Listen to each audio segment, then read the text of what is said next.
इमरान खान साहब के साथ बहुत बड़ा धोखा हो रहा है और ये धोखा उनके साथ कोई और नहीं, उनकी अपनी पार्टी के लोग कर रहे हैं।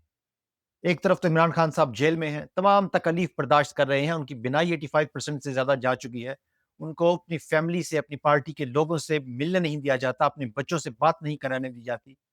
मगर इमरान खान साहब हैं कि अपने मुल्क के मुस्तकबिल की खातिर, मुल्क में जमहूरियत की खातिर अपने असूलों पर डटे हुए हैं। उनको बार-बार डील्स ऑफ़र कराई जाती हैं कि बनी-गाला चले जाएँ, मुल्क छोड़कर चले जाएँ, मगर वो तमाम डील्स को एब्सोल्यूटली नॉट कह रहे हैं। उनका एक ही नारा है कि या तो आज़ादी और या मौत। एक तरफ इमरान खान साहब का ये बेहतरीन बहादुराना इक़दाम है, दूसरी तरफ उनके पार्टी के लोग। खैबर पख्तूनख्वा में पार्टी की अपनी हुकूमत है और ये वो हुकूमत है जहाँ से इमरान खान साहब को की आज़ादी की तहरीक चलनी चाहिए।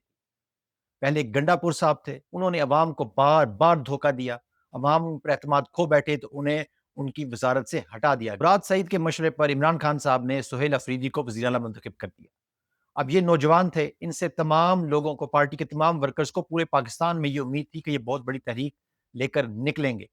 इमरान खान साहब का भी इनको एक ही हुक्म था कि आप स्ट्रीट मूवमेंट चलाएँ। मगर जब से ये वज़ीर बने हैं तब से आज तक मुख्तलिफ जगहों पे आते-जाते तो नज़र आए, मगर कोई स्ट्रीट मूवमेंट नहीं बना सके और ये इनका बहुत बड़ा फेलियर है। मैं समझता हूँ इसी फेलियर की वजह से ये अपना कॉन्फिडेंस अपने अवाम में बड़ी तेज़ी से खो रहे हैं। अब हम एक नया ड्रामा देख रहे हैं। सुहेल अफरीदी और गंडापुर में लड़ाई शुरू हो गई। अब एक नया ड्रामा शुरू हो गया है। व्हाट्सएप ग्रुप्स में इन्होंने आपस में लड़ाई शुरू कर दी। वज़ीर आला साहब ने गंडापुर साहब पर इशारतन ये इल्ज़ाम लगाया कि पार्टी के अंदर बैठा हुआ एक जनरल बाहर वाले जनरल को 27 एमपीओ का वादा कर चुका है। इस पर गंडापुर साहब ने जवाब दिया कि भाई तुम नाम क्यों नहीं लेते? तुमसे अपनी हुकूमत चलती नहीं है, तुम औरों पे इल्ज़ाम क्यों लगाते हो? एक मुंतखब वज़ीर आला है, एक पहले वज़ीर आला रह चुका है। इन दोनों से उम्मीद ये थी कि इमरान खान साहब की तहरीक के लिए कुछ करेंगे और दोनों आपस में लड़ रहे हैं और इमरान खान साहब के लिए कोई तहरीक का नामो-निशान भी नहीं। और ये सब कुछ ऐसे वक़्त पर हो रहा है जब गिलगित-बल्तिस्तान में इलेक्शन में धांधली की तैयारी मुकम्मल कर ली गई। पहले हमने अ, 8 फरवरी 2024 के इलेक्शन में देखा किस तरह पूरे मुल्क में धांधली की गई। अवाम ने 2 तिहाई से ज़्यादा अक्सरियत से इमरान खान साहब को मुंतखब कराना चाहा, मगर मैंडेट पर दिन दहाड़े डाका डाल दिया गया, फॉर्म 47 की जाली हुकूमत बना दी गई। अभी यही सारा कुछ गिलगित-बल्तिस्तान में भी करने की तैयारी हो रही है। हमारे सामने तमाम मनाज़र हैं, तारीखी मनाज़र हैं कि अवाम रैलियाँ लेकर, गाड़ियाँ लेकर, जलसों में हर तरफ इमरान खान साहब का ही नाम ले रही है।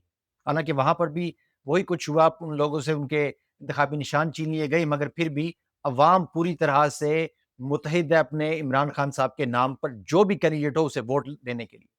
मगर वहाँ पर हो क्या रहा है कि वहाँ पर जो इंतज़ामिया है, जिस तरह उन्होंने पूरे पाकिस्तान में 2024 में इलेक्शन धांधली कराई थी, दोबारा भी वही तैयारी मुकम्मल कर ली गई है, क्योंकि वो जानते हैं, अभी तक उनको पता चल गया होगा कि इमरान खान साहब की हुकूमत आने वाली है। अभी हमने देखा कि मोहसिन नकवी साहब शहबाज शरीफ को मिले और उनको ये बताने के लिए मिले कि कौन वज़ीर आला होगा, उन 2 सूबों में कैसे हुकूमत बनाई जाएगी, कौन-कौन वज़ीर बनेगा, वो ये सब इलेक्शन से पहले ही तय कर रहे हैं। वहाँ पर भी फॉर्म 47 की जाली हुकूमत बनने जा रही है और इस पर पाकिस्तान तहरीक-ए-इंसाफ को मुत्तहिद होकर एक एक्शन लेना चाहिए था।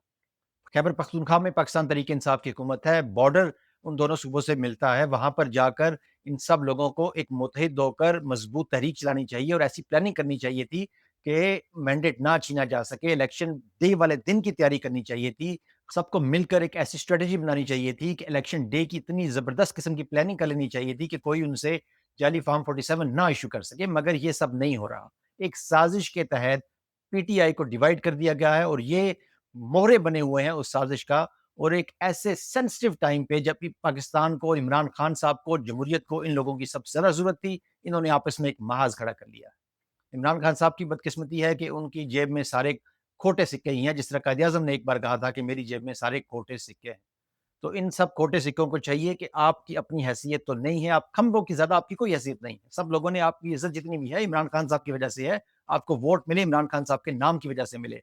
अब मरवत साहब का हाल देख लें, इमरान खान साहब का नाम हटा है, तो कोड़ियों के भाव भी इनको कोई पूछ नहीं रहा, वो अपने इलाके में कौंसलर बनने की हैसियत भी खो चुके हैं।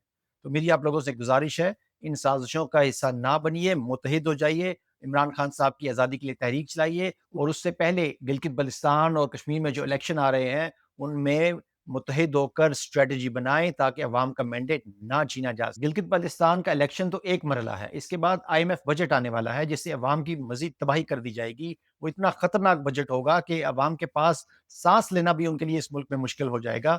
اس وقت بھی آپ کی اتحاد کی ضرورت ہوگی، مگر آپ جو آج کام کر رہے ہیں، جس طرح آج یہ اندرونی سازشیں عروج پر ہیں، مجھے لگتا ہے کہ جب جس بجٹ آنے والا ہوگا تب بھی یہ سارا کچھ دوبارہ اپنے عروج پر چلا جائے گا اور عوام بیچاری پسی کی پسی رہ جائے گی۔ تو ہوش کے ناخن لیں، جمہوریت کے لیے، اپنی عوام کے لیے، عمران خان صاحب کے لیے متحد ہو جائیے، ایک ہو جائیے، کسی سازش کا حصہ نہ بنیے اور ایک مضبوط تحریک شروع کریں جس سے عمران خان صاحب کی رہائی ممکن ہو سکے۔ اسی سوچ کے ساتھ اجازت چاہتا ہوں۔ اللہ حافظ۔